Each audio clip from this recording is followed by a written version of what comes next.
Hi అండి. Welcome to Lakshmi's recipes. ఎలా ఉన్నారు అందరూ? నేను మీ భాగ్యలక్ష్మి. ఈ వీడియోలో నేను హోటల్ స్టైల్లో గోధుమ పిండితో పూరీలు ఎలా సాఫ్ట్గా చేసుకోవచ్చో చూపిస్తానండి. ముందుగా ఒక కప్పు గోధుమ పిండి తీసుకోవాలి. కొంచెం సాల్ట్, కొంచెం ఆయిల్ కూడా వేసుకోవాలి. ఇట్లా ఆయిల్ వేసిన తర్వాత ఈ పిండిని మనం కలుపుకోవాలండి. ఈ ఆయిల్ అనేది పిండికి పట్టేటట్టు కలుపుకోవాలి. నెక్స్ట్ వాటర్ తీసుకుని ఈ పిండిని ముద్దలా కలుపుకోవాలండి.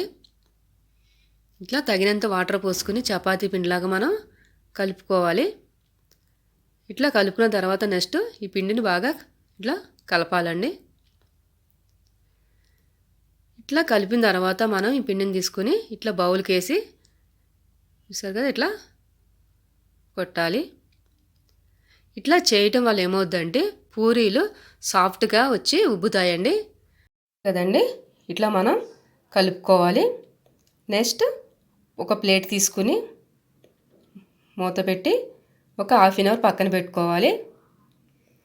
ఇట్లా హాఫ్ అన్ అవర్ పక్కన పెట్టుకున్న నేను నెక్స్ట్ ఒక స్టీల్ ప్లేట్ తీసుకుని కొంచెం ఆయిల్ వేసి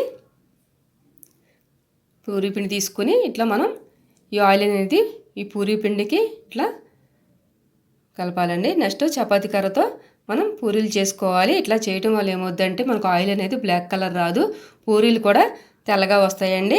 ఇట్లా ఆయిల్ వేడైన తర్వాత మనం పూరీలు కాల్చుకోవాలి. ఇట్లా మనకు కాల్చుకోవడం వల్ల ఆయిల్ అనేది బ్లాక్ కలర్ రాదు. చూసారు కదా. ఈ వీడియో నచ్చితే లైక్ చేయండి, షేర్ చేయండి, సబ్స్క్రైబ్ చేయండి. బాయ్.